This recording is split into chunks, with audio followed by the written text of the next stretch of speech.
Not long after my dad had his heart attack, I learned in elementary school about democracy in ancient Greece and about the Roman Republic.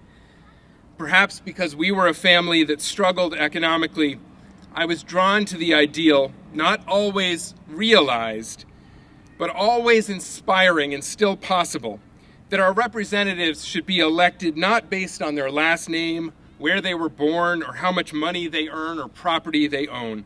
They should be elected based on what and who they stand for.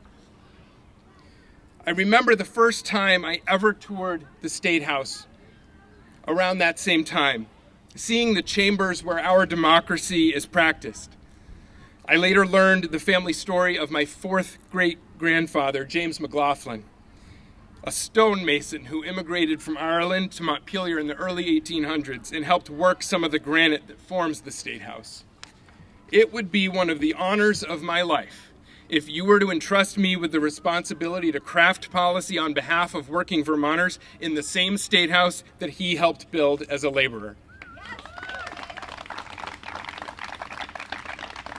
Because today we need an economy that works better for working Vermonters. And I want to be clear here that working Vermonters include people of all races and ethnic backgrounds, all genders and abilities, and of different immigration status.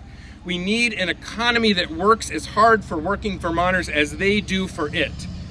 Too much wealth is flowing to the already wealthy, and the gains in our economy are not going to those who are doing the hard work. It's time to invest in Vermonters, in working Vermonters, and to reinvest in Vermont's future. And here's what I think that means.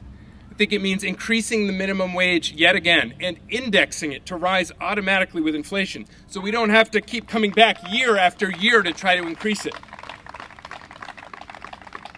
It means building more housing, especially more affordable housing, and not just apartments, but home ownership opportunities too, so that working families can build wealth. It means investing in high-quality, affordable universal health care and in high-quality, affordable child care. And in everything we do, it means that facts matter, that science matters, that moral urgency matters. Any clear-eyed view of our current challenges must start with two interlinked realities. The working class is struggling, and the climate is in crisis. Now more than ever, we need leaders who don't just recognize these facts, but who have the know-how and the demonstrated experience to effectively advance real solutions. Because we desperately need bold climate leadership and that meets our moral and our legal responsibility to do our part to reduce climate pollution here in Vermont in line with scientific necessity.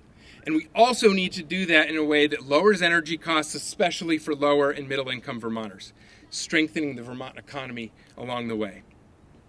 The time of denial, delay, and inaction must end. We are better than that. And together we can do better than that. It is time to boldly advance the transition to a cleaner, more equitable economy. I am ready. You are ready. Are you ready? Are you ready? We are ready.